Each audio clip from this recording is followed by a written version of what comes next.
কারবালার দ্বন্দ্বের মূল হাতিয়ার যারা, একজনের নাম হলো ইয়াজিদ, আরেকজনের নাম হলো একজনের নাম হলো ইবনে জিয়াদ, আরেকজনের নাম হলো শিমর।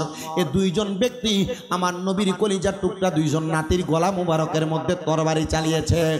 নবীর নাতির বুক মুবারকের মধ্যে এমন ভাবে তারা তীর নিক্ষেপ করেছে, এমন ভাবে নবীর নাতির গলা মুবারকের মধ্যে তরবারি চালাইছে। তারা নবীর নাতিকে ধ্বংস করার চেষ্টা করেছে, কিন্তু না না না, কারণ আমার আল্লাহ তাআলা তো নবীর নাতিদের সাথে আছে, আমার আল্লাহ তাআলা তো নবীর বংশধরের সাথে আছে। দুনিয়ার হাজার কোন কাফের বেঈমান যদি আমার নবীর বংশধরের সাথে বেঈমানি করার চেষ্টা করে, যার সাথে আল্লাহ আছে, আপনারা বলেন দুনিয়ার সবাই চাইলে তারে কোনো ক্ষতি করতে পারবেনি? আস্তে কথা বলেন না, পারবেনি। আল্লাহ যার সাথে আছে তার ক্ষতি দুনিয়ার কেউ করতে পারবে না। ও বাবা, আপনার যদি আপনার এলাকার মধ্যে 2 জন 3 জন 5 জন 7 জন 10 জন শত্রু থাকে, আপনি আমার আল্লাহ তাআলার ইবাদতে মশগুল হয়ে যাবেন, দেখবেন আপনার ক্ষতি দুনিয়ার কোনো মানুষ করতে পারবে না, আপনার ক্ষতি দুনিয়ার কোনো মানুষ করতে পারবে না। আল্লাহর হাবিব মুহাম্মদুর রাসূলুল্লাহ সাল্লাল্লাহু আলাইহি ওয়াসাল্লাম নবীর এই পরিবার, নবীর বংশধরকে বড় ভালোবাসতেন। কিন্তু দুনিয়ার জমিনের মধ্যে আমরা যদি ইয়া হুসাইন, শাহ হুসাইন বলে বলে নবীর নাতিদেরকে স্মরণ করি, আমাদেরকে বন্ড বলে, বেদাতি বলে।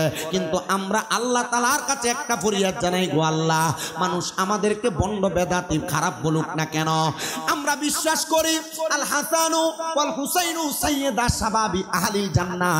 ইমাম হাসান হুসাইন হলো জান্নাতের যুবকদের সর্দার। আজকে অরণ্যপুরের খিলের বাড়ির মাহফিলে যে যুবকরা আপনারা বসেছেন, আপনারা চিন্তা করে দেখেন, আপনারা যদি মহান আহলে বায়াত পাক পাঞ্জাতন ইমাম হাসান, ইমাম হুসাইন রাদিয়াল্লাহু তাআলা আনহুকে বেশি বেশি করে স্মরণ করেন, যখন আপনি ইন্তেকাল করবেন, জানেননি আপনার ইন্তেকালের পরে নবীর নাতি ইমাম হুসাইন রাদিয়াল্লাহু তাআলা আনহু উনি জান্নাতে, আপনি হুসাইনে পাক রাদিয়াল্লাহু তাআলা আনহু আপনি কেন আমাদের জন্য সুপারিশ করবেন? বলে আমার নাম মুহাম্মদুর রাসূলুল্লাহ। আমি ইমাম হুসাইনের জন্মের পর থেকে সর্বসময় আমরা লক্ষ্য করে দেখেছি, আমার নানা সেজদার মধ্যে গিয়ে উম্মতি উম্মতি বলে কান্না করে। ওই নবীর পাগল আমরা, ওই নবীর আশিক হইয়া আজকে অরণ্যপুরে জান্নাতের বাগানে আমরা বসলাম। ওই নবী রাহমাতুল লিল আলামিন নবীর নাতি বলতেছে, আমার নানার একটা গুনাহগার উম্মত যদি দুনিয়াতে থাকে, দুনিয়াতে থাকার পর কবরে যায়, আমার নানার একটা উম্মত যদি জাহান্নামের মধ্যে থাকে, আমি ইমাম হুসাইন জান্নাতের দরজা বন্ধ করব না। ইয়া ইমাম হুসাইন ইবনে আলী, আপনি কেন জান্নাতের দরজা বন্ধ করবেন না? বলে আমার নবীজি উম্মত বলে বলে কান্না করেছে, আমি তো ওই নবীর নাতি, আমি কেমনে নবীর নানার উম্মতদেরকে ভুলে যাব? এই জন্য আশেকরা সুরে সুরে ইমাম হুসাইনে পাকের স্মরণে লেখছেন, হে হোসেন নবীজির আওলাদ সালাম জানাই, মোরা তোমায় সালাম জানাই, মোরা তোমায়, হে হোসেন নবীজির আওলাদ সালাম জানাই, মোরা তোমায় সালাম জানাই।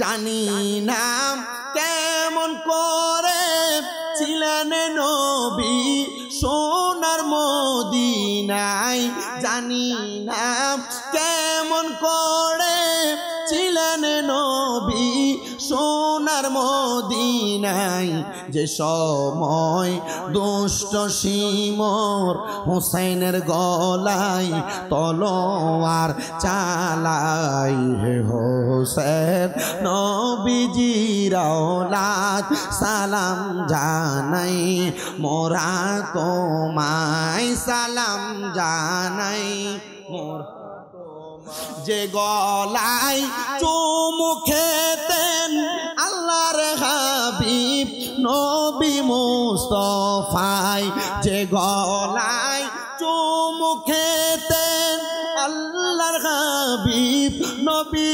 মুস্তাফায়, কিভাবে সেই গলাতে বিষের ছুরি শিমরে চালাই, হে হোসেন নবীজির আওলাদ সালাম জানাই, মোরা তোমায় সালাম, বলেন না, মোরা যে মাথায় হাতে বুলিয়ে ঘুম পাড়াতেন আম্মা ফাতেমায়, যে মাথায় হাতে বুলিয়ে ঘুম পাড়াতেন আম্মা ফাতেমায়, কিভাবে সেই মাথাকে নীল তারা তীরেরও আগাই হে হোসেন নবীজির আওলাদ সালাম জানাই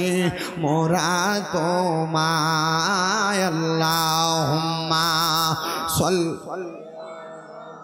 সৈয়দনা মাওলানা মুহাম্মদ ওয়ালা আলি সৈয়দনা। নবীজি আপনার ভালোবাসায় জীবনের গুনাহ জড়ে যায়, নবীজি আপনার ভালোবাসায় ওয়াইসাল করনি জুব্বা পায়। আল্লাহুম্মা সাল্লি সাইয়্যিদিনা মাওলানা ওয়ালা আলি সাইয়্যিদ। এবার আপনারা বলেন, যেই নাতি ইমাম হুসাইন রাদিয়াল্লাহু তাআলা আনহুর রক্ত মুবারকের বিনিময়ে আপনি আমি সহ নবীজির লক্ষ লক্ষ কোটি কোটি গুনাহগার উম্মতকে আল্লাহ মাফ করে দিয়ে জান্নাতে নিয়ে যাবেন, ওই নাতির প্রতি নবীর ভালোবাসা কি কম না বেশি? আসতে বলছেন, সবাই বলেন কম না বেশি? মনে রাখতে হবে, ওই নাতির ইন্তেকাল, ওই নাতির শাহাদাতের মাধ্যমে আল্লাহ তাআলা আমাদের জন্য জান্নাত নির্ধারণ করেছেন। এবার আসেন কেমন করে জান্নাত নির্ধারণ করেছেন।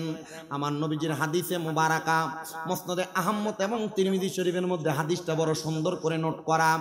আমার নবী বলেন, একদিন আমি রাহমাতুল লিল আলামিন নবী আমার কলিজার টুকরা দুইজন নাতি ইমাম হাসান ইমাম হুসাইন রাদিয়াল্লাহু তাআলা আনহুমাকে নিয়ে আমি মসজিদে নববীর মধ্যে বসে রইলাম। আমার নবীর মসজিদে নববীর ভিতরে নবীজি তিনটা গাছের নিচে বসতেন। বলে হুজুর কোন তিনটা গাছের নিচে বসতেন? এক নাম্বার, আমার নবী যে গাছের নিচে বসতেন সেই গাছের নাম হলো উস্তুনে হান্নানা। যে উস্তুনে হান্নানাতে দইরা দইরা আমার নবীজি মসজিদে নববীর মধ্যে খুতবা প্রদান করতেন। জোরে কোন সুবহানাল্লাহ। আরেকটা গাছ আছে, যে গাছটার নাম হলো উস্তুনে আহাদা। যে উস্তুনে আহাদার নিচে বৈশা বৈশা আমার দয়াল নবী রাহমাতুল লিল আলামিন নবীজি দূর দূরান্ত থেকে আমার নবীজির দরবারে যদি কোনো মেহমান আসতো, আমার নবী তাদের সঙ্গে বসে বসে কথা বলতেন। আরেকটা গাছের নাম হলো উস্তুনে আয়েশা। আমার নবী যখন অসুস্থতা অনুভব করতেন আর গভীর রজনীতে আমার নবী যখন ওনার স্ত্রী আম্মাজান আয়েশা সিদ্দিকা রাদিয়াল্লাহু তাআলা আনহা ওনার সঙ্গে কথোপকথন করতেন, আমার নবী উস্তুনে আয়েশার নিচে বসে বসে করতেন।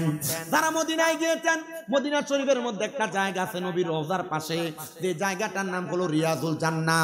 আমি নিজে ওই রিয়াজুল জান্নাহর মধ্যে 10 রাকাত নামাজ আদায় করেছি। এ মুসলমান ইমানদার, ওই রিয়াজুল জান্নাহর মধ্যে মোটা মোটা 2-3টা পিলার দেখবেন। একটা পিলারের নাম হলো উস্তুনে হান্নানা, একটা পিলারের নাম হলো উস্তুনে আহাদা, একটা পিলারের নাম হলো উস্তুনে আয়েশা। এই 3টা পিলার আমার নবী যেগুলার নিচে বসে বসে কথা বলতেন। আমার নবী বলেন, একদিন আমি আমার ইমাম হাসান এবং হুসাইনকে নিয়ে আমি উস্তুনে আয়েশার নিচে বসলাম। মারহাবা জোরে পড়েন না।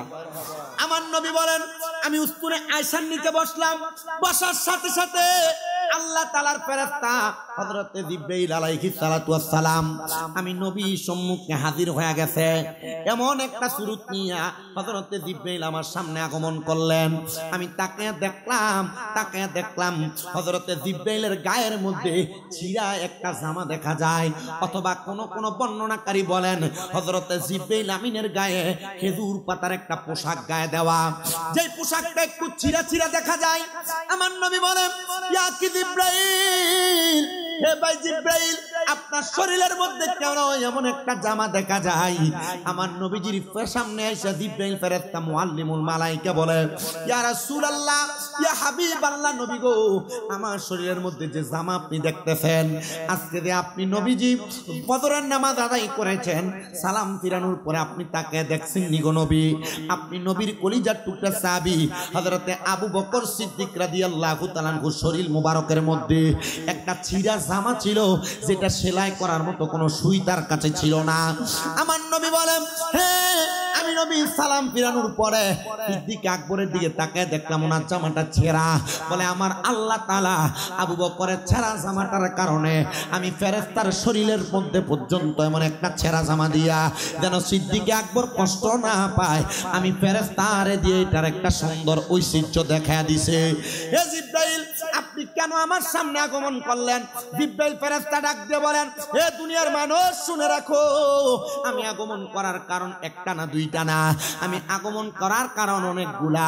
তবে রাহমাতাল লিল আলামিন নবী, আমি এই কারণে আপনার সামনে আগমন করেছি, আমার আল্লাহ তাআলা খবর পাঠাইছে আপনি নবীর দুই রান মুবারকের উপরে, দুই উরু মুবারকের উপরে আপনার যে দুইজন নাতি বসে আছে, হযরত ইমাম হাসান, হযরত ইমাম হুসাইন রাদিয়াল্লাহু তাআলা আনহু, আমার আল্লাহ বলেছে আপনার নাতিগুলাকে আল্লাহর রাস্তার মধ্যে কুরবানি দেওয়া লাগবে।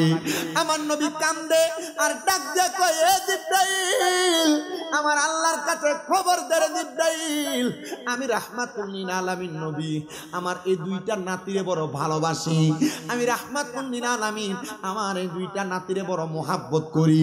আমার আল্লাহরে বলবা, আমি আমার এই দুইটা নাতির বদৌলতে, আমি নবীর দুইটা ছেলে সন্তান আছে, একটা সন্তানের নাম ছিল হযরতে তৈয়ব, আরেকটা সন্তানের নাম ছিল হযরতে তাহের।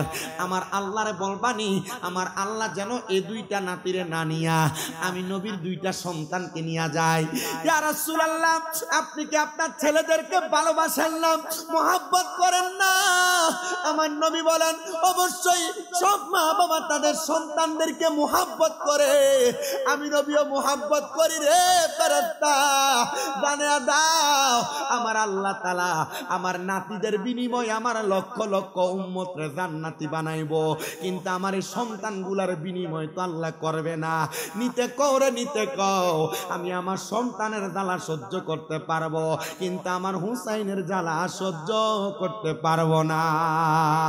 আরে হুসাইনের রক্তে গড়া আমাদের ইসলাম, হুসাইনের রক্তে গড়া আমাদের ইসলাম, ইসলামেরই জন্য তিনি দিয়ে গেলেন প্রাণে, বলেন ইসলামেরই জন্য তিনি দিয়ে প্রাণে, বলেন হুসাইনের রক্তে গড়া আমাদের ইসলাম, হুসাইনের রক্তে গড়া আমাদের ইসলাম, ইসলামেরই জন্য তিনি দিয়ে গেলেন প্রাণে, বলেন ইয়া হুসেন মারহাবা, শাহ হুসেন মারহাবা, ইয়া হুসেন হাবা, শাহ হুসেন মারহাবা, ইয়া হুসেন মারহাবা, হুসাইনের রক্তে গড়া আমাদের ইসলাম, ইসলামেরই জন্য তিনি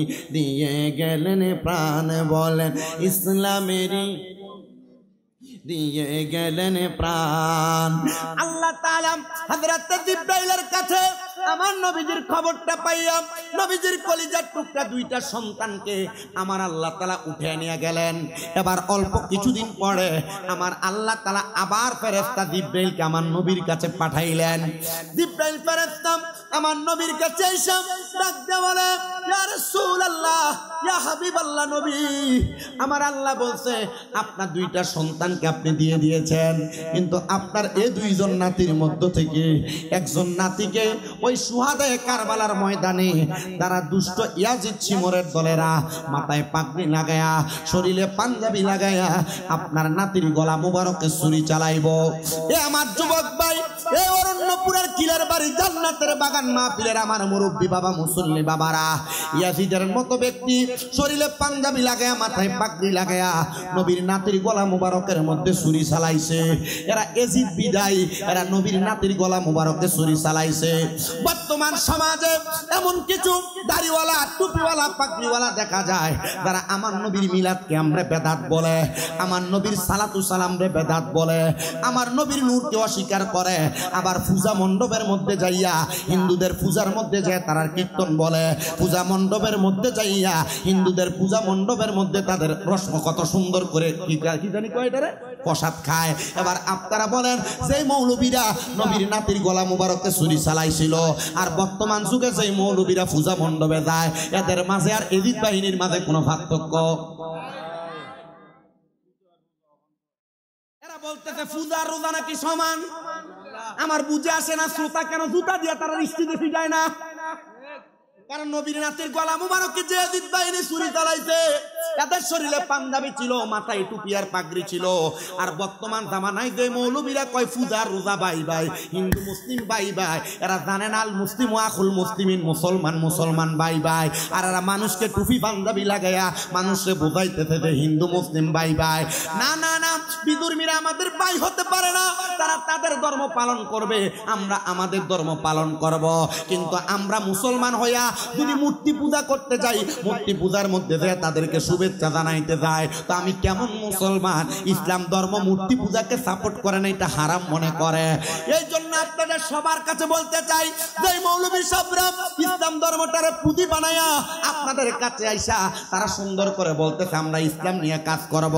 আবার পূজা মণ্ডপে যায়া হিন্দুদের মন্দিরের প্রসাদ খায় আবার রাম কীর্তন গায়। এরা মুসলমান হতে পারে না, এরা টাক্কা মুসলমান নামের মুনাফেক। আপনারা কথা বলেন ঠিক কিনা? আর জবান খুলে বলেন না ঠিক কিনা? এ মুসলমান ইমানদার, আমরা কোনো মুনাফিকের সাথে থাকবো না। আমরা যারা সুন্নি মুসলমান, আমাদের একটা পরিচয়, আমরা সুন্নি, আমরা রাসূলের পথের মানুষ, আমরা রাসূলের তরিকা মানুষ। আমরা ইসলামকে পুঁজি বানিয়ে চলি না। আমাদের কাজ হলো নবী প্রেমের কথা বলা। আমরা বলবো যে ব্যক্তি নবীর নূর মানবে, যে ব্যক্তি নবীর হাজের ও নাজের মানবে, যে ব্যক্তি আমার নবীরে দাঁড়ায় সালাম দেওয়ার পক্ষে থাকবে, আমরা তার পক্ষে কথা কন্যা ঠিক কিনা? আর নবীর শান নবীর আজমতের বিরোধিতা যারা করবে, আজকে অরণ্যপুরের মাহফিল থেকে বাংলাদেশের যিনি প্রধান উপদেষ্টা তার কাছে আমরা একটা আবদার জানিয়ে দিব, এখন থেকে শেষ পর্যন্ত কোন মানুষ যদি দুনিয়ার জমিনে কোরআনের বিরোধিতা করে, আল্লাহর নবীর শান এবং আজমতের বিরোধিতা করে, ও বাংলাদেশের প্রধান উপদেষ্টা, আপনি বাংলাদেশের প্রধান মসজিদ বাইতুল মুকাররমের সামনে এমন একটা মুনাফিকরে ফাঁসি দিয়া মানুষের সামনে প্রকাশ্য প্রমাণ করে দিবেন। নবীর বিরুদ্ধে কথা বললে, কোরআনের আইনের বিরুদ্ধে কথা বললে, আল্লাহর নবীর শানে বেয়াদবি করলে তার একটাই শাস্তি, ফাঁসি ফাঁসি ফাঁসি। আমরা চাই কি চাই না? মুনাফিকি বন্ধ করতে হবে। কথা বলে না? আল্লাহর নবীর নাতি গলা মুবারকে যারা ছুরি চালাইছিল তার মাথায় পাগড়ি, শরীরে পাঞ্জাবি, মাথায় টুপি ছিল, কিন্তু তারা নবীর নাতির গলা মুবারকের মধ্যে ছুরি চালাইছে। তো বর্তমান যুগে হিন্দুদের পূজা মণ্ডপে যায়া রোজার পূজা সমান বলে, হিন্দুদের পূজা মণ্ডপে যায়া এদের পূজার কীর্তন গায়, হিন্দুদের পূজা মণ্ডপে যায়া এদের পূজার প্রসাদ খায়। তার মানে বোঝা যায় এজিদ আর এদের মাঝে কোনো পার্থক্য নেই। আপনি বলতে ভয় পাচ্ছেন? কষ্ট হচ্ছে? আর এদের দলের মানুষই বলে এরা যে কথা বলতেছে এরার কারণে আমরাই মুখ দেখাইতে পারি না। এরার এক বক্তা স্টেজে বসে বলতেছে আল্লাহর হাবিব সাল্লাল্লাহু আলাইহি সাল্লামের কলিজার টুকরা স্ত্রী মা খাদিজাতুল কুবরা এই নাকি জীবনে নামাজই পড়ে না। আরে নবীর স্ত্রী যদি নামাজ না পড়ে আমরা পড়বো কেমনে? এরা ফতোয়া দিচ্ছে নবীর স্ত্রী নাকি কোনোদিন পর্দা করে নাই, নবীর স্ত্রী নাকি কোনোদিন রোজা রাখে নাই। আরে বলে কি পাগল? আর আল্লাহর হাবিব সাল্লাল্লাহু আলাইহি সাল্লামের কলিজার টুকরা পেয়ারা স্ত্রী উনি নামাজ পড়েছেন নবীজির সাথে এক জামাতে। মারহাবা কন্যা। নবীজি ঘরের সামনে নামাজ পড়তেন আর নবীজির পেছনে মা খাদিজাতুল কুবরা নামাজ পড়েছেন। আপনি এগুলা দেখেন না? তার মানে বোঝা যায় এরা কোরআন চোর, এরা হাদিস চোর, এরা নবীজির শান আজমতে বিরোধিতা করতে এরা খুব খুশি হয়। মনে রাখতে হবে আল্লাহর কোরআন, রাসূল পাকের হাদিস আমাদেরকে শ্রেষ্ঠ ধর্ম ইসলামটাকে এমন ভাবে প্রেজেন্টেশন করেছে যে ইসলামের মধ্যে কোনো ত্রুটি নাই, যে ইসলামের মধ্যে কোনো খুঁত নাই। ওই ত্রুটি আর খুঁত ছাড়া ইসলামের মধ্যে যারা খুঁত ঢুকাইতে চায় এরা মানুষ না, এরা মুনাফিক, এরা মুসলমান না, এরা মুনাফিক। মনে রাখতে হবে এরা ওয়াজের স্টেজে বসে কত সুন্দর ফতোয়া দেয়। 1900 কত সাল জানি 89 কত সুন্দর মিছা কথা কই স্টেজের ভিতরে বইয়া বইয়া। একটু লজ্জা লাগে না? শরম লাগে না? আল্লাহ তাআলা এমন লজ্জা শরম আর হায়া আমাদের ভিতরে বেশি বেশি দান করো। হায়া লজ্জা যার নাই তার ঈমান নাই। ঈমান, লজ্জা ঈমানের অঙ্গ। যার লজ্জা নাই তার কি নাই? জোরত কয় না।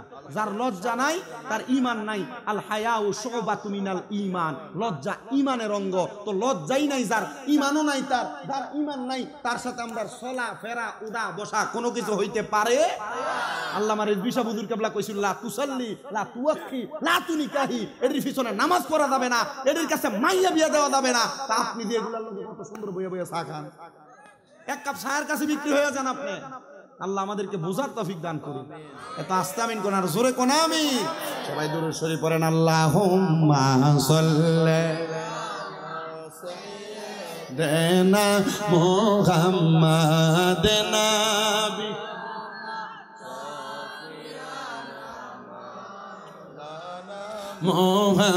মুহাম্মাদ আল্লাহ সাইয়্যিদ মদনা বিয়ানা শাফিয়ানা মাও। আমরা সবাই হাজির হইলাম দয়াল নবীর মাহফিলে। হায়রে দয়া করে কবুল করেন নূরে নবীজি আমরা রে। আল্লাহুম্মা সাল্লি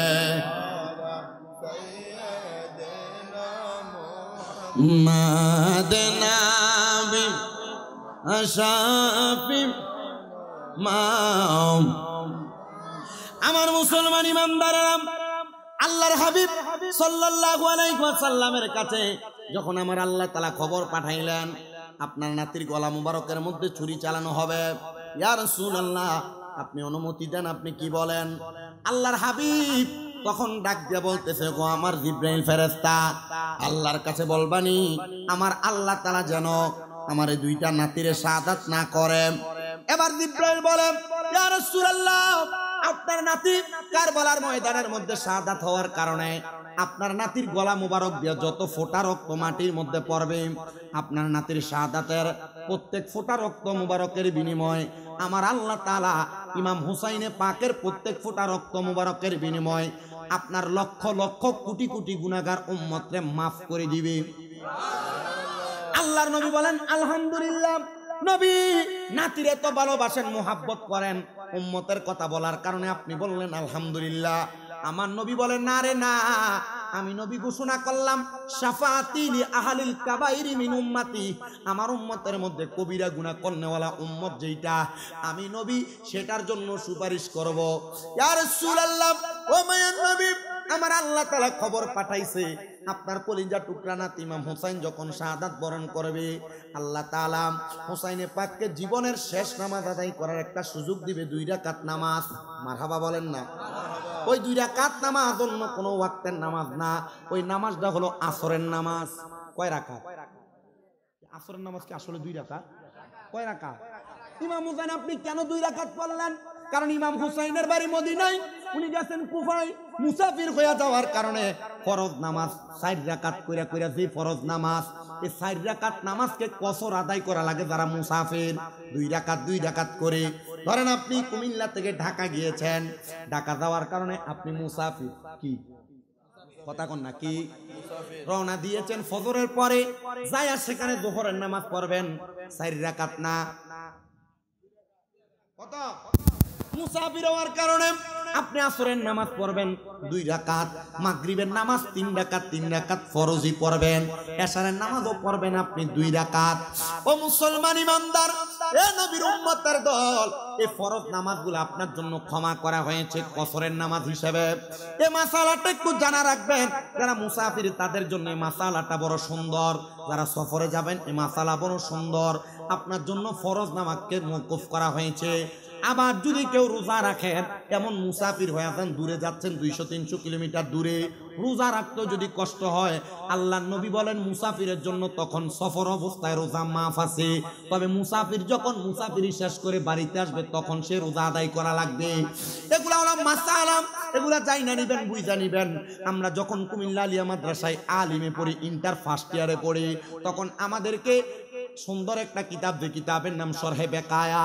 ওই শরহে বেকায়ার প্রথম এবং দ্বিতীয় খণ্ড আমাদেরকে দুইটার ইন্টার ফার্স্ট এবং সেকেন্ড ইয়ারে পড়ানোর সময় আমাদেরকে মাসালাগুলা সুন্দর করে শিখিয়ে দেওয়া হয়েছে।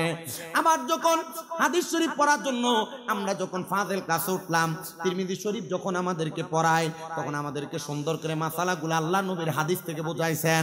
আবার এখন যখন কামেলে ক্লাস করতেছি, ফিকহ নিয়ে মুফতি হওয়ার জন্য আর মাত্র অল্প কয়েকটা সময় বাকি আছে। এই বছর ফাইনাল পরীক্ষা দেওয়া লাগবে মুফতি হওয়ার জন্য। ওই সময় আমাদেরকে এই ফিকহের মাসালাগুলো সুন্দর করে বুঝায়। যারা মুসাফির হবে তাদের কসরের নামাজ 4 রাকাতের ফরজ 2 রাকাত, 2 রাকাতের ফরজ 2 রাকাত, 3 রাকাতের ফরজ 2 রাকাত। মুসাফিরের কসর আদায় করার জন্য আবার রমজান মাসের রোজাকেও মওকুফ করা হয়েছে। যদি সম্ভব না হয়, মুসাফির সফর অবস্থায় রোজা রাখবে না, মুসাফির সফর থেকে আসার পর একটা একটা করে রোজা আদায় করবে। জোরে বলেন সুবহানাল্লাহ। এ মুসলমানেরা, আল্লাহর নবীর কলিজার টুকরা নাতি ইমাম হুসাইন পাক ওই নামাজ আদায় করবে 2 রাকাত। আল্লাহ পাকের ফেরেশতা জিবরাইল বলে, ইয়া রাসূলুল্লাহ, ইয়া হাবিবাল্লাহ, নবী গো, আপনার নাতিকে তারা ওই 2 রাকাত নামাজ পরিপূর্ণ আদায় করতে দিবে না। কারণটা কি? বলে একটাই মাত্র কারণ, আপনার নাতি ওই কারবালার ময়দানে যখন নামাজ আদায় করবে, 1 রাকাত নামাজের 2টা সেজদা দিবে, বাকি 2 রাকাত দ্বিতীয় রাকাত নামাজ আদায় করার জন্য তখন একটা সেজদা দিবে। আপনার নাতির গলা মুবারকের মধ্যে তারা তরবারি চালায়া দিবে। এমন টাইমে আমার নবীর কন্যা হযরতে খাতুনে জান্নাত ফাতেমাতুজ জহরা আমার নবীর সামনে হাজির। আয়েশা ডাক দিয়া, ইয়া রাসূলুল্লাহ, নবী গো, আপনি যদি আমার আল্লাহ তাআলার কাছে ফরিয়াদ করেন, ইমাম হুসাইনের জীবনের শেষ নামাজ, উনি কি এই নামাজটা শেষ করতে পারবে না? ইমাম হুসাইনের শেষ নামাজটা আপনি শেষ করার জন্য অনুমতি দেন না? আমার আল্লাহর কাছে বলেন না, আমার আল্লাহ তাআলা যেন হুসাইনের পাকের শেষ নামাজটা আদায় করার সুযোগটা দিয়া দেয়। আমার নবী ডাক দিয়া কয়, এ খাতুনে জান্নাত ফাতেমা, জাননি আমার আল্লাহ তাআলা ঘোষণা করেছে আমার হুসাইনে পাক 2 রাকাত নামাজের 3টা সাজদা দুনিয়াতে দিবে, আর একটা সাজদা যেটা বাকি থাকবে কাল ময়দানে মাশরে আমার আল্লাহ তাআলা কুদরতি কদমের মধ্যে ইমাম হুসাইন সাজদাটা দিবে। ইমাম হুসাইনে পাক ততক্ষণ পর্যন্ত সাজদা থেকে মাথা মুবারক উঠাইবে না যতক্ষণ পর্যন্ত হুসাইনের নানার একটা উম্মত জাহান্নামে থাকবে। আমরা সবাই জানি আমার নবী আমাদের জন্য সাজদার মধ্যে পড়ে পড়ে উম্মতি বলে বলে কানবেন, কিন্তু আমরা কি জানি আমার নবী সাজদায় পড়ার আগে নবীর নাতি ইমাম হুসাইনি আমাদের জন্য সুপারিশ করে করে জান্নাতে নিয়ে যাবে। মা ফাতেমার নয়ন মনি হযরত আলীর জান, মা ফাতেমার নয়ন মনি হযরত আলীর জান, ইমাম হোসেন শহীদ হলো কারবালার ময়দান, ইমাম হোসেন বালার ময়দানে, দয়াল নবীর জবানে কারবালার বয়ানে আওলাদে রাসূল শহীদ হবে হাদিসে প্রমাণ, ইমাম হোসেন শহীদ হলো দানে, ইমাম হোসেন শহীদ হলো। ঈদের দিনে নতুন পোশাক পরল সকলে, হাসান হোসেন কান্দে নানা পোশাক দাও বলে, দয়াল নবী করল দোয়া ও গো রাব্বানা, জান্নাত হতে কুদরতেরই পোশাক পাঠাও না। লাল সবুজের সেই পোশাকে কারবালার শান, লাল সবুজের সেই পোশাকে কারবালার শান, ইমাম হোসেন শহীদ হলো ময়দান, ইমাম হোসেন কারবালার ময়দান। লাল রঙের পোশাক হতে মাটি নিল হাতে, সেই মাটির কাহিনী হবে হুসাইনের সাথে, শিমর যখন করবে জবাই নিজের হাতে, মাটি রক্ত হয়ে মিলবে কারবালার সাথে,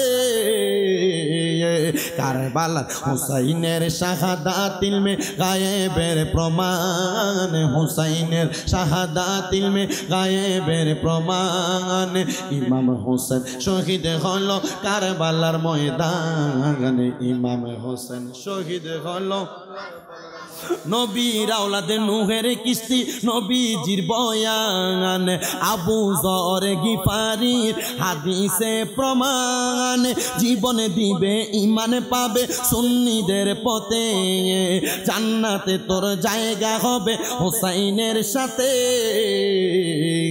সুন্নি জনতা গ্রহণ কর নবীজির আহ্বান সুন্নি জনতা গ্রহণ কর নবীজির আহ্বান ইমাম হোসেন শহীদ হলো কারবালার ময়দানে ইমাম হোসেন শহীদ হলো কারবালার ময়দান বলেন মা ফাতেমার নয়ন মণি হযরত আলীর জান বলেন মা ফাতেমার নয়ন মণি জান ইমাম হোসেন শহীদ হলো কারবালার ময়দানে ইমাম হোসেন শহীদ হলো আমার নবী ডাক দিয়া কয় ফাতেমা ইমাম হুসাইনের বাকি একটা সেজদা কাল ময়দানে মাশরে আমার আল্লাহ তাআলার কুদরতি কদমে দিবে খাতুনে জান্নাত কবুল করলেন আমার নবী দুনিয়া থেকে বিদায় হয়ে গেলেন নবী বিদায় হওয়ার পরে আমার নবীজির কন্যা খাতুনে জান্নাত বিদায় হয়ে গেলেন নবীজির কন্যার স্বামী হযরতে মাওলা আলী বিদায় হয়ে গেল বিদায় হওয়ার পরবর্তী পরে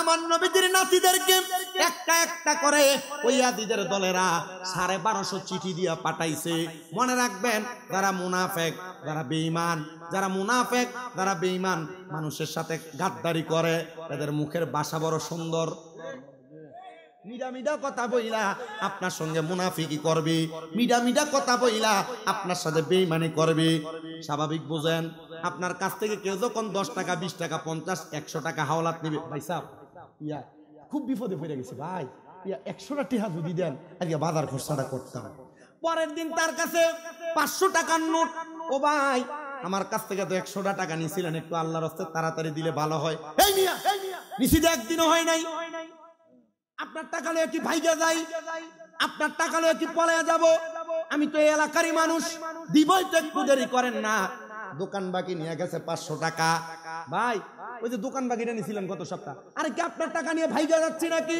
এমন কথা বলে মনে রাখতে হবে এরা ভালো মানুষ না বড় মুনাফিক বড় বেঈমান বড় খারাপ মানুষ এজন্য এদের এমন মানুষ থেকে আপনি বড় সাবধান থাকবেন যাদের সঙ্গে এমন ওয়াদার বর খেলাফ হয় যাদের সঙ্গে কথার বর খেলাফ হয় যারা কথায় কথায় মিথ্যা কথা বলে গালিগালাজ করে বাজে কথা বলে মুনাফিকি করে সুন্দর সুন্দর কথা বইলা মানুষকে তারা তাদের বেড়া জালে ফালাইয়া দেয় এই মানুষগুলা ভালো মানুষ না এই মানুষগুলা মুনাফিক আর আল্লাহর কোরআন বলে 1250 চিঠি দিছে শুধু বারবার বলেন ইমাম হুসাইন আপনি কারবালাতে আসেন আমরা আপনার কাছে বায়াত গ্রহণ করব 1250 নাম্বার চিঠিটার মধ্যে লেখা দিছে ইমাম হুসাইন আপনি যদি কারবালার ময়দানে না আসেন আমরা কাল ময়দানে মাশরে আপনার নানার কাছে নালিশ করব হে মুহাম্মদুর রাসূলুল্লাহ সাল্লাল্লাহু আলাইহি ওয়াসাল্লাম হে মুহাম্মদুর রাসূলুল্লাহ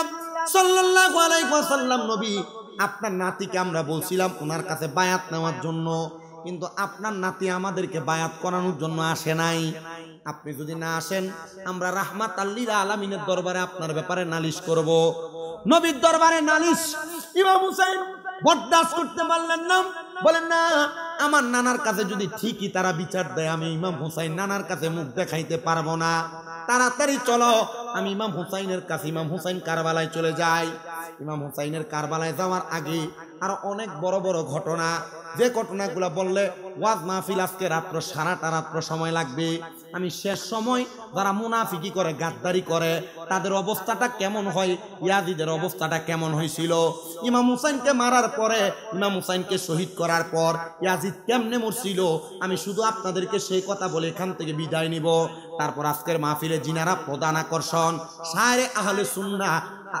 শায়ের মোহাম্মদ জানে আলম রেজা কাদেরী শায়ের মোহাম্মদ সাইমুন রেজা শায়ের মোহাম্মদ মিনহাজ কাদেরী শায়ের মোহাম্মদ সাইফুল রেজা তারা সুন্দর করে আপনাদেরকে নাতে রাসূল শোনাবে নবী প্রেমের পয়গাম শুইনা যাওয়ার সময় তাবারুক নিয়ে দোয়া করে তারপর যাবেন আমি আপনাদেরকে আমার বয়ানের মাধ্যমে ইমাম হুসাইন পাকের গলা মুবারকে যে ইয়াজিদ বেঈমানেরা মুনাফিকরা কুরবানি চালাইছে তাদের কথাগুলো বলি ইমাম হুসাইন তখন থেকে কারবালার ময়দানে চলে গেলেন 73 জন 72 জন সদস্য কতজন ৭২ জন সদস্য নিয়ে উনি রওনা করে চলে গেলেন কারবালার ময়দানে। এক এক করে নবীর পরিবারকে এই ইয়াজিদের দলেরা তীর মেরা বল্লম মেরা গলার মধ্যে তরবারি চালায় শহীদ করে দিয়েছে। কিন্তু ইমাম হুসাইন যখন কারবালার ময়দানে যায়, ইমাম হুসাইনে পাক কারবালার ময়দানে যাওয়ার সাথে সাথে ওই কারবালার ময়দানে ইমাম হুসাইনকে মারার জন্য ইয়াজিদ বাহিনীরা দলে দলে সিরিয়াল করে করে সামনে দাঁড়ায় আছে। কিন্তু ইয়াজিদের দলের সামনে একটা ছোট বাচ্চা ছিল, যার বয়স ছিল 7 থেকে 8 বছর। এই 7-8 বছরের বাচ্চাটা, বাবা তোমাকে নিয়ে ইশারা দিতে কথা বইলো না, 7-8 বছরের বাচ্চাটা ইমাম হুসাইনকে মারার জন্য যে ইয়াজিদের দলেরা দাঁড়াইছে তাদের সামনে দাঁড়ায়া ডাক দিয়ে বলে, ইয়াজিদ বাহিনী হুসাইনে পাককে মারার আগে হুসাইনে পাকের সাথে আমার একটু মুশারা আছে, কথা আছে, আমার একটু সুযোগ দাও। ইমাম হুসাইনে পাকের সামনে ডাক দিয়া কয়, হুসাইন ইয়াজিদের সাথে যুদ্ধ করার আগে তুমি আমারে কালেমা পড়াইয়া দাও। ইমাম হুসাইন বলে, তুমি না ইয়াজিদের দলের মানুষ, আমারে মারার জন্য আসছো, তুমি যে আমার কাছে কালিমা পড়তে বলো। বলে, না না না, যেদিন থেকে শুনলাম তোমার নানা মুহাম্মাদুর রাসূলুল্লাহ, যিনি জান্নাতের মালিক, যিনি আল্লাহ তাআলার সৃষ্টি জগৎ সবকিছুর মালিক আল্লাহ, উনাকে বানাইছে। আল্লাহ কয় আনা খালেক, আল্লাহ কি খালেক, সৃষ্টিকর্তা। কিন্তু আমার নবীকে ইউতি বইলা আমার আল্লাহ তাআলা আমার নবীকে কাসেম বইলা বন্টনকারী। ও বাবা, আমি যদি বলি পানির বোতলের মালিক আমি, কিন্তু আমি পানির বোতলটা মাহফিলের সভাপতিকে দান করে দিলাম। এখন এটার মালিক কি আমি না সভাপতি? দেওয়ার ক্ষমতা আমার কাউরে আসেনি, দিব কি? আল্লাহ কয় আমি জান্নাতের মালিক, কিন্তু আমি এই জান্নাতটা আমার নবীরে দান করে দিছি। জান্নাত দিব কে? জান্নাত দিব কে? এজন্য আশিক বলছিল, আমি চাই না বেহেশত, ভয় পাই না জাহান্নাম। আমি চাই না বেহেশত, ভয় পাই না জাহান্নাম। আমার কপালে লিখে দিও দয়াল নবীর নাম। সুবহানাল্লাহ জোরে বলেন না। আর যে জান্নাতের মালিক নবী, জান্নাত চেয়ে কি করবেন, জাহান্নাম চেয়ে কি করবেন? নবী চান কবরে যাওয়ার পর ওই নবী আপনাকে নিয়ে জান্নাতে যাবে। আপনারা বলেন, ওই নবীর সাথে জান্নাতে আমরা সবাই থাকতে চাই কি চাই না? কারা কারা চাই জান হাত তুলে আল্লাহকে দেখায় দেন।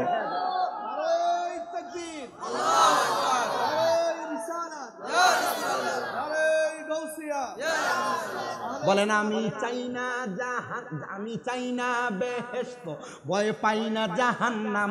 আমার কপালে লিখে দিও দয়াল নবীর নাম। আমার কপালে লিখে দিও দয়াল। আমার বাবারাম, ইমাম হুসাইন পাকের সামনে ছোট বাচ্চা ডাক দিয়া কয়, আমার ইসলাম ধর্ম গ্রহণ করাইয়া দেন। সাথে সাথে ইমাম হুসাইন তারে কালেমা পড়াইলেন। ইমাম হুসাইন বলে, সর, যুদ্ধ লিপ্ত হব। হুসাইনে পাককে 7-8 বছরের বাচ্চা ডাক দিয়া কয়, এই ইমাম হুসাইন, আপনি যুদ্ধ করবেন না। বলে, কেন রে? বলে, আপনি যদি যুদ্ধে যাইয়া শাহাদাত বরণ করেন, আর আপনার নানা যদি আমি বাচ্চারে প্রশ্ন করে, তুই কারবালার ময়দানে থাকার পরেও আমার নাতি কেন আগে মারা গেল, আমার নাতি কেন আগে শহীদ হইল? না রে না, আমি আমার নবীর কাছে মুখ দেখাইতে পারবো না। ছোট বাচ্চা বলে, ওই ইমাম হুসাইন, আপনার তরবারিটা আমারে দেন। তরবারিটা হাতের মধ্যে নিয়া ছোট বাচ্চাটা এক এক কইরা, এই ছোট্ট বয়স 7-8 বছর 70টারে কতল কইরা দিছে। ওই বাচ্চার বাবা বলে, আমার ছেলের শরীরে এই শক্তি কেমনে আসলো? আরে না, এটা গায়ের জোর না, গায়ের জোর না, এটা হইল ইমানের জোর। ইমানের জোর যদি থাকে, মানুষ ছোট হইলেও 70 জনকে কতল করতে পারে। এটার প্রমাণ কারবালা। এবার আপনারা বলেন, যদি সুন্নিদের মিলাদ কিয়ামের কেউ বিরোধিতা করে, সুন্নিদের নবী নূর এটার বিরোধিতা করে, সুন্নিদের নবী হাজির ও নাজির এটার কেউ বিরোধিতা করে, সুন্নিদের নবী গায়েবের খবর দেনেওয়ালা কেউ বিরোধিতা করে, কোন বাতিল ফেরকা যদি নবীর শানে বেয়াদবি করে, আমরা সবাই একসাথে হইয়া তাদেরকে প্রতিহত করার দরকার আছে না নাই? সুন্নিরা মারামারি করে না, কাটাকাটি করে না, সুন্নিরা কারোর সাথে কোনো দখলবাজি করে না। সুন্নিদের কাজ হলো ইমানের শক্তি আর ইমানের পাওয়ার দিয়া নবীর শানের প্রচার করা। কথা কন্যা ঠিক কিনা? বন্ধুরে আমার, ও অরণ্যপুরের ফকিরের বাড়ির বাবারা, আমার দয়াল নবীর নাতি ইমাম হুসাইন তাকে দেখলেন ওই ছোট বাচ্চার বাবা পেছন দিয়া যে বাচ্চাটার গর্দানটা আলাদা করে দিছে। মানুষ কয় দেখছো নি ওই বাবা কত পাষাণ, তার মনে কত মায়া নাই, তার মনে কোনো দয়া নাই, ছোট বাচ্চাটারে নিজের হাতে কতল করে ফেলছে। ইমাম হুসাইন কয় এই বাচ্চাটারে আমি তাকে দেখলাম, কারবালার ময়দানের জিদ বাহিনী তাকে দেখলো, জান্নাতের হুর ফেরেশতারা টান দিয়ে উপরের দিকে নিয়ে যায়। আমি প্রশ্ন করলাম কেন নিয়ে যাও? বলে বাচ্চাটার কোনো নাম রাখা হয় নাই, বাচ্চাটার গোসল হবে জান্নাতে। বলে বাচ্চা ইসলাম ধর্ম গ্রহণ করার পরে তার নামটা কি হয়েছে? বলে নামটা রাইখা দিছে হুরে জান্নাত। জোরে কন্যা সুবহানাল্লাহ। ও মুসলমান ইমানদার, ইমাম হুসাইন কারবালায় যুদ্ধ করে ইয়াজিদ বাহিনী কত তীর মারে, তীর ইমাম হুসাইনে পাকের গায়ে লাগে না। তীর যখন মারে হুসাইনে পাকের গায়ে লাগে না। হুসাইনে পাকের শরীর মুবারকে তীর লাগবো দূরের কথা গো, ওই তীরগুলা হুসাইনে পাকের সাইডে দিয়া দিয়া চইলা যায়। হুসাইনে পাকরে যখন তারা তীর মাইরা শাহাদাত বরণ করতে পারে না, হুসাইনে পাকের ওই দুল ঘোড়াটার মধ্যে যারা যুদ্ধ করতেছিল ওই দুলদুল ঘোড়াটার পায়ের মধ্যে তারা তীর মাইরা দিছে। দুলদুল ঘোড়াটা হাঁটুটা গেইরা নিচে যখন পইরা যায়, আমার আল্লাহ তাআলা কুদরতি ভাবে ঘোড়ার জবান খুলে দিছে। ঘোড়া ডাক দিয়া কয় হুসাইন মাফ করবা গো নবীর বংশ, আমি আমার পিঠে আপনারে ধরে রাখতে পারি নাই। ওই দুষ্ট ইয়াজিদের দলেরা, বেঈমানের দলেরা আমি ঘোড়ার পায়ের মধ্যে তীর মাইরা দেওয়ার কারণে আপনি হুসাইনকে আমার পিঠে রাখতে পারি নাই। হুসাইন আল্লাহর দরবারে আমার ব্যাপারে নালিশ কইরেন না। আমি আপনার শাহাদাতের খবরটা আপনার পরিবার যারা তাঁবুতে বইসা রইছে আমি তাদের কাছে পৌঁছাইয়া আমার বাকি দায়িত্ব আদায় কইরা দিব। ইমাম হুসাইন ডাক দিয়া কই এই ইয়াজিদ বাহিনী, আমার গোড়ার তো কোনো দোষ ছিল না, তোরা কেন রে আমার গোড়ার পিঠের মধ্যে গোড়ার পায়ের মধ্যে তীর লাগাইয়া দিলি রে? বলে গোড়ার পিঠে তীর লাগাইয়া তুমি হুসাইনকে শাহাদাত করার জন্য চেষ্টা চালাইছি। হুসাইনে পাকের চারদিক দিয়া তারা তীর মারতে মারতে ওনার গলবুক মোবারকের মধ্যে এতগুলা তীর মারছে, ইমাম হুসাইন সহ্য করতে পারতেছে না। হুসাইনে পাক ডাক দিয়া কয় আমার তীর মাইরা তারা আমার বুকের মধ্যে বৈশা গেছে, আমার গলা মুবারকে তরবারি দিয়ে আঘাত করে রে, আমার গলা মুবারক তারা কাটতে পারে না। আমি জিজ্ঞাসা করলাম হে ইয়াজিদের দলেরা, আমার গলা মুবারক তোরা কেমনে কাটবি রে? যে ইবনে জিয়াদ আদেশ করছে গলা কাটতে, ওই ইবনে জিয়াদ তো তোমার ময়দানে মাসরে তরাইতো না, আমার নানা তোমারে তরাইবো।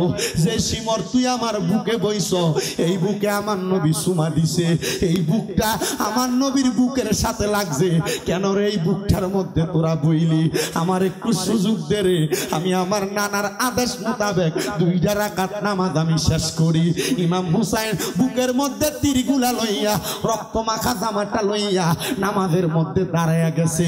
যখন নামাজে দাঁড়াইছে ইমাম হুসাইনে পাক 1 রাকাত নামাজ শেষ করছে, 2য় রাকাতের রুকু দিছে, একটা সেজদা দিছে, আর একটা সেজদা দিতে পারে নাই। ইবনে জিয়াদ ডাক দিয়া কয় সিমর রে, ও সিমর শুনো শুনো শুনো, হুসাইন যদি আরেকটা সেজদা দেয়, হুসাইনের তরবারির আগার মধ্যে যদি লক্ষ লক্ষ ইয়াজিদ বাহিনী দাঁড়াও, হুসাইনের তরবারি থেকে বাঁচতে পারবা না, কারণ হুসাইনের শরীরে আমার আল্লাহ মাওলা আলীর তরবারির পাওয়ার দিয়া ইবনে জিয়াদ সহ ইয়াজিদের বংশের ধ্বংস করে দিব। কারণ ইমাম হুসাইনে পাকের মুহাব্বত যাদের অন্তরে আছে, তারার ইমানি শক্তি দিয়া যদি তারা কারবালার ময়দানের মতো আরেকবার নবীর প্রেম নিয়া স্লোগান দিতে বলে, আপনারা বলেন হুসাইনের পক্ষে কথা বলার জন্য আমরা সবাই ইমাম হুসাইনের পক্ষে স্লোগান দিতে রাজি আছি না নাই?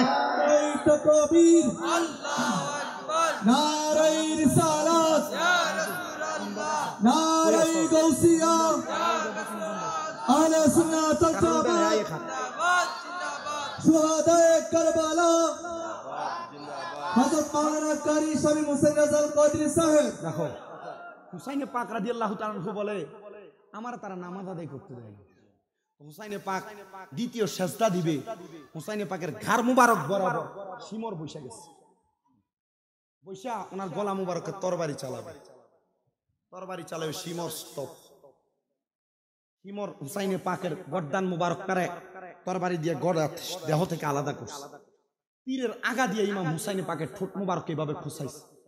নাউজুবিল্লাহ কোন। ইমাম হুসাইনে পাকের এই তীরের আগা দিয়ে যখন এগুলারে খোসায়, দূর থেকে হযরত ইমাম জৈনুল আবিদিন রাদিয়াল্লাহু তাআলা আনহু উনি ডাক দিয়ে বলতেছে, এই শিমর, এই ঠোঁট মুবারকে রাহমাতাল লিল আলামিন নবী চুমা দিছে, এই ঠোঁটে তুমি তীরের আঘাত লাগাও, তীর দিয়ে খোঁচা লাগাও, রহমতের নবীর দরবারে মুখ দেখাইতে পারবা না। এই শিমর এই কথা বলার সাথে সাথে এই তীরের মাথাটার ভিতরে ইমাম হুসাইনের গর্দান মুবারকটা এইভাবে ঝুলাইছে, ঝুলে ঝুলে ইবনে জিয়াদের দরবারে নিয়ে ইবনে জিয়াদের উপহার দিছে, নেন আপনার আশা পূরণ করছি, নবীর নাতির গলা ছুরি গলা মুবারক কাইটা আপনারে দিলাম।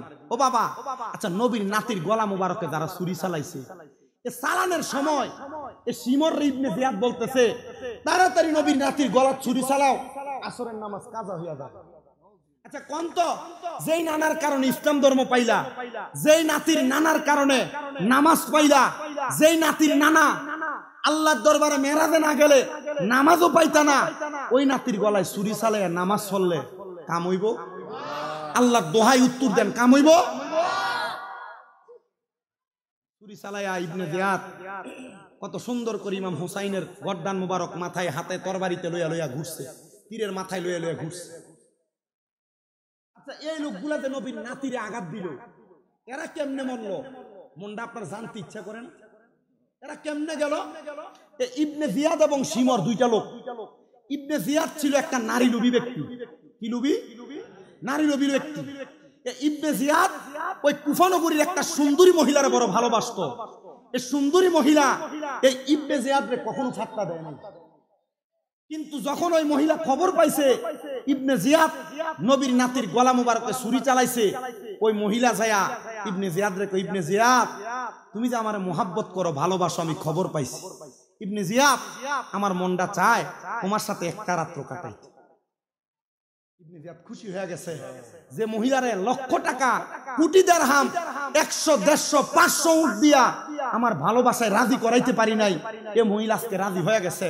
আজকের মতো খুশি কোথাও হইতে পারে না। এ কুফা নগরীর মানুষ, তাড়াতাড়ি ইন্তজাম করো, তাড়াতাড়ি ঢোল বাদ্য বাজাও, আমি আনন্দ করব, তোমরা আনন্দ করবা। তাদেরকে আনন্দে লাগাইয়া ওই সুন্দরী মহিলার নিয়ে ইবনে জিয়াদ একবারে মরুভূমির মাঝখানে চলে গেছে। মনে করছে কেউ জানবে না। ওই মহিলা বলে, আমি ওই মরুভূমির মাঝখানে যাইয়া ওই ইবনে জিয়াদের মদ পান করাইছি, মদ পান করাইয়া ইবনে জিয়াদরে এমন মাতাল বানাইছি, বানায়া ওই ইবনে জিয়াদ মাতাল হইয়া, আমি তার মাতাল অবস্থায় তার হাতগুলা পেছন দিয়া বাইন্দা, পাগুলা বাইন্দা আমি তারে ওই জায়গায় ফালাইয়া রাখছি। ওই জায়গায় শীতে ঠান্ডায় কাতর হইতে হইতে মরুভূমির মাঝখানে ওই ইবনে জিয়াদের মাথা পাগলের মতো হয়ে গেছে। আমি কারবালার ময়দানের ওই মরুভূমির মধ্যে ইবনে জিয়াদের গর্দানটা আলাদা করেছে একটা কোপ দিয়া, আর ওই কোপ দিয়া তার গর্দানটা আলাদা করার পরে তার অনুসারীরা, ইবনে জিয়াদ এজিদের অনুসারীরা তার গর্দানটা নিয়া, মানুষ যেন তার গর্দানটা দেখতে পারে, তার গর্দানটারে নিয়া ইবনে জিয়াদের রাজপ্রাসাদের উপরে সুন্দর করে সাজায় রাখছে। তার দেহটারে তারা ফিরা পায় নাই। কারণ কি, কোন কারণে ফিরা পায় নাই? কারণ এক রাত্রের ভিতরে ওই ইবনে জিয়াদের দেহটা, এজিদের দেহটা কুকুরে, সিগালে, বড় বড় পশু পাখি আইসা ওই মরুভূমির মধ্যে কামড়ে কামড়ে খাইছে। নবীর নাতিরে আঘাত দিছে, আর তার দেহটা আস্ত থাকবে এটা হইতে পারে না। আল্লাহর খেলা বড় চমৎকার খেলা রে। নবীর নাতিরে যে এজিদ বাহিনী কষ্ট দিছে, ওই এজিদ বাহিনীর প্রধান ইবনে জিয়াদ রে মরুভূমির মধ্যে নেশাগ্রস্ত অবস্থায় একটা মহিলা দিয়া কতল করাইছে, আর তার শরীরটারে এমন ভাবে কুকুর শিগালে কামড়ে কামড়ে খাইছে। তার গর্দানটা নিয়ে যখন এই কুফা নগরীর মানুষকে দেখানোর জন্য ইবনে জিয়াদের রাজপ্রাসাদের উপরে নিয়ে বসায় রাখছে গর্দানটা, মানুষ যখন দলে দলে ইবনে জিয়াদের মাথাটা দেখতে আসছে, মাথার দিকে তাকিয়ে দেখে ইবনে জিয়াদের মাথার নাকের মধ্য দিয়া চিকন চিকন সাপ আইসা ঢুকতেছে আর মুখে দিয়া কান দিয়া বাইর হইতেছে। নবীর নাতিরে কষ্ট দিবা আর আরামে মরবা হইতে পারে না। যে শিমর নবীর নাতির গলা মুবারকে চুরি চালাইছে, নবীর নাতির গলা মুবারকে তরবারি চালাইছে, যে শিমর নবীর নাতির বুক মুবারকের মধ্যে উঠছে গো, ওই শিমর কেমনে মরছে জানো?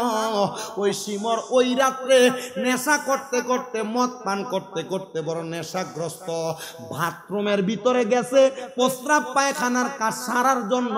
ওই বাথরুমের মধ্যে আছার খায়া পইরা মাথা ফাইটা ওই শিমর মারা গেছে। আমি পইরা দেখলাম নবীর নাতির সঙ্গে কষ্ট দিয়ে, নবীর নাতির সঙ্গে বেঈমানি কইরা যদি তোমরা দুনিয়ার জমিনের মধ্যে যত বড় মাথায় টুপি পাগড়ি পাঞ্জাবি লাগে চলো না কেন, কখনো ইমানদার হইতে পারবা না। আশেক সুরে সুরে বলে, ওরে নবীর প্রাণে লাগলে বেটা, আরে নবীর প্রাণে লাগলে বেটা, ওরে গায়ের দূরে বললে কথা, নবীর প্রাণে লাগে বেটা। চিরদিন তুই থাকবি না ভুবনে নিরঞ্জনে, দিবে তোর দুজকেরা গুনে, বলেন দিবে তোর দুজকেরা গুনে নিরঞ্জনে, দিবে তোর দুজক।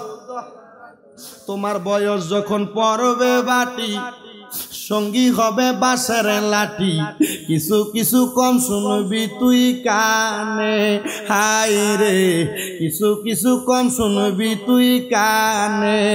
ওরে বল কমিবে হাতে পায়, পেশারে মাথা ঘুরায়, ছোট অক্ষর দেখিবি না নয়নে, হাই রে ছোট অক্ষর দেখিবি না নয়নে, নিরঞ্জনে দিবে তোরে দোজকের আগুনে, বলেন দিবে তোরে দোজকের আগুনে, নিরঞ্জনে দিবে তোরে দোজকের আগুনে। মুসলমান নবীর কলিজাতে আঘাত দিয়া, নবীর শানে কষ্ট দিয়া, নবীর নাতির গলা মুবারকে তরবারি চালায়া ওই দুষ্ট পাপাচারী আদিদের দলেরা পার পায় নাই। আমরাও যদি নবীর শানে বেয়াদবি করি, নবীর সম্মানের বিরোধিতা করি, আমরাও কিন্তু পার পাবো না। এজন্য আপনাদের সবার কাছে আমি একটা আবদার জানাই, নবীর প্রেম, নবীর শান, নবীর আজমত অন্তরে রাখবেন। মিলাদুন নবীর মাহফিল যদি, মাজিউন নবীর মাহফিল যদি আশেপাশে কোনো জায়গায় হয়, মিলাদুন নবীর মাহফিলের মধ্যে যাবেন, মিলাদুন নবীর মাহফিলের বয়ান শুনবেন, মিলাদুন নবীর ওয়াজ মাহফিল শুনবেন। কারবালার মাহফিল হলে কারবালার মাহফিলে যাবেন। কিন্তু আমাদের সমাজে দেখা যায় সুন্নিদের মাহফিল হয় কথা সত্য, বাঁশবান্ডারের দরবারে মানুষ মাহফিল করাইলে শাহপুরের তারা যাইতে চায় না, শাহপুরের তারা করাইলে রেজবি তারা যাইতে চায় না, আবার রেজবি তারা করাইলে অন্য দরবারে তারা আইতে চায় না। না না না, এগুলা করবেন না। যে দরবারের মানুষ মাহফিল করুক আর না করুক, তার মাহফিলে যাবে সব সুন্নিরা এক হইয়া ওই মাহফিলটাকে সুন্দর এবং সাফল্যমণ্ডিত করবেন। এটা করার কারণে আপনার লাভ কিন্তু একটা হবে না, আপনার লাভ দুইটা হবে না, আপনার লাভ অনেকগুলা হবে। যখন আপনি ময়দানে মাশরে আল্লাহর কাঠগড়ার মধ্যে ধরা পড়ে যাবেন, তখন আমার আল্লাহ তাআলা আপনারে আমারে সবাইরে একসাথে বাঁচাইব, উদ্ধার করবে। এবার আপনারা বলেন, আমরা নবীর সুপারিশ নিয়া সব দরবারের মানুষ এক হইয়া আল্লাহর নবীর জান্নাতের মধ্যে একসাথে থাকতে চাই কি চাই না?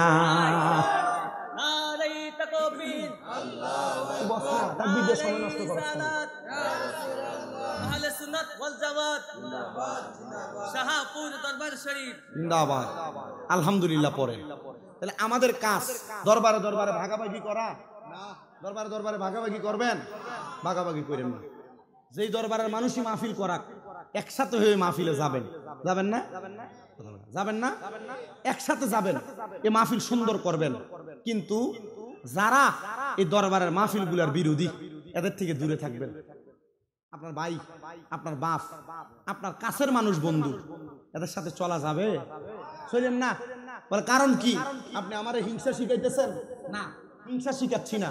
আমি আপনারে এটা বলতে চাচ্ছি যে আল্লাহর ওলিদের যারা বিরোধিতা করে, আল্লাহর ওলির মাজারে যারা বিরোধিতা করে, এরা কখনো পাক্কা মুসলমান না। কথা বলে না কেন? এরা কি মুসলমান না? এরা মুসলমান কিভাবে হয়? আপনি দেখেন, বাংলার জমিনে ইসলাম আনছে কে? হযরত শাহজালাল ইয়ামিনী। বাংলাতে ইসলাম আনছে কে? শাহপরান ইয়ামিনী। তো ইসলাম পাইলাম তো আউলিয়া কেরামের ওসিলায়। ও আউলিয়া কেরামের মাজারের বিরোধিতা আমরা কেন করব? তার মানে যারা করছে আউলিয়া কেরামের মাজারের বিরোধিতা যারা করছে এরা মুসলমান না, এরা মুনাফিক, এরা বেঈমান, এরা যার উসিলায় সিন্নি খেয়েছে মোল্লারই চিনে না। কথা বলেন না কেন? এই যে দেখেন নাই কিছুদিন আগে মাজার ভাঙছে, আমরা বাংলাদেশের প্রধান উপদেষ্টা ডক্টর মোহাম্মদ ইউনূস সাহেব সহ পরবর্তী সরকার যারা আসবে আমরা তাদের কাছে একটা আহ্বান করতে চাই, আপনারা যদি বাংলাদেশের মধ্যে শান্তি শৃঙ্খলা বজায় রেখে বাংলাদেশের দায়িত্ব পালন করতে চান, আপনারা এই সরকার ক্ষমতায় আসার পরে সর্বপ্রথম যে বিচারটা হবে এই বিচারটা যেন মাজার ভাঙার বিচার হবে। কারণ কি? কারণ এই আল্লাহর ওলি যারা মাজারে শুয়ে আছেন তাদের উসিলে আমরা ইসলাম পাইছি। কথা বলেন না কেন? আপনারা যদি এই মাজার ভাঙ্গার বিচার করবেন, এই ওয়াদা করেন, সব সুন্নি জনতা আপনাদের সাথে থাকবে। কথা বলেন না কেন? আমরা এই জন্য আজকে বাংলাদেশের প্রখ্যাত একটা জেলা, বাংলাদেশের বিখ্যাত একটা জেলা, এই কুমিল্লা জেলার অন্তর্গত বিবির বাজারের অরণ্যপুরের হীরের বাড়ি জান্নাতের বাগানের ঐতিহাসিক মাহফিল থেকে একটা কথা বাংলাদেশ সরকার পক্ষ, বাংলাদেশের প্রশাসনিক পক্ষের কাছে আবেদন জানাইতে চাই, যদি আপনারা বাংলাদেশের যারা মাজারগুলো ভেঙেছে, সুফিবাদিত্বে আঘাত করেছে, আউলিয়া কেরামের মাজার, ইবাদতখানা, সুফি তত্ত্বের জায়গা, এগুলোতে যারা আঘাত করে আগুন দিয়েছে আপনাদের বিচার করেন, দেখবেন সোনার বাংলাদেশ সুন্দর, শান্ত, ভালোভাবে চলাফেরা করবে। আর নচেত এই সোনার বাংলাদেশকে টিকিয়ে রাখতে আমরা কোনোভাবে পারবো না, হাজারভাবে চেষ্টা করলেও পারবো না। কারণ এই আউলিয়া কেরাম ঘর বানাইতে যেমন খুঁটি দেওয়া লাগে, এই আউলিয়া কেরাম এই দেশ রক্ষার খুঁটি। কথা বুঝতে পারছেন? একটা ঘর যদি ভাঙার চেষ্টা করেন, একটা খুঁটি ভেঙে দিলে ঘরটা নড়বড়ে হয়ে যায়, তুফান আসলে, বাতাস আসলে, ঝড় আসলে ঘরটা টিকবে কিনা গ্যারান্টি থাকে না। ঠিক এমন ভাবে কোন আউলিয়া কেরামের মনে কষ্ট দিয়ে আউলিয়া কেরামের মাজার ভাঙলে এই দেশের একটা খুঁটি নষ্ট হয়ে যায়। আউলিয়া কেরাম কষ্ট পাইলে আল্লাহ কয় মান আদালি ওয়ালিয়ান ফাকাদ আযামতুহু বিল হারব, আল্লাহর ওলিদেরকে যারা কষ্ট দেয় আমি আল্লাহ স্বয়ং তাদের সাথে যুদ্ধের ঘোষণা করি। আল্লাহর লগে যুদ্ধ করবে এমন কোন ফিলার বাংলাদেশে আছে নাকি? আল্লাহর লগে যুদ্ধ করার মতো কোন মানুষ পৃথিবীতে আছে নাকি? আল্লাহর লগে যুদ্ধ করতে চাইছিল ফেরাউন, আল্লাহর লগে যুদ্ধ করতে চাইছিল নমরুদ, বলে যুদ্ধ করতে আসবা মশা কানের হেরা দিয়ে ঢুকাইয়া জুতা দিয়ে বাইরে মাস। আমরা দেখছি যারা মাজার ভাঙছে এরা পায়ের ভিতরে ফোকা ধরছে, যারা মাজার ভাঙছে মাজারে লাঠি দিছে এদের পায়ের ভিতরে পছন্দ ধরছে, যারা মাজার ভাঙছে আউলিয়া কেরামের সাথে বেয়াদবি করছে রাস্তা ঘাটে কুকুর শিয়ালের মতো মরছে। এখন এভাবে আর কেউ আল্লাহর ওলির মাজারে আঘাত করার চেষ্টা করেন না। যারা আল্লাহর ওলি মানে না, যারা মাজার মানে না, যারা নবীকে নূর মানে না, যারা নবীকে হাজের নাজের মানে না, গায়েবের খবর দেনওয়ালা মানে না, নবীর মিলাদ কিয়ামের কথা শুনলে যেমন ভাবে কোন খেরের ভিতরে আগুন ধরে দিলে আগুন দাউ দাউ করে ধরে, মিলাদ কিয়ামের কথা শুনলে যারার গায়ের ভিতরে আগুন লাগে তার সাথে চলা যাবে।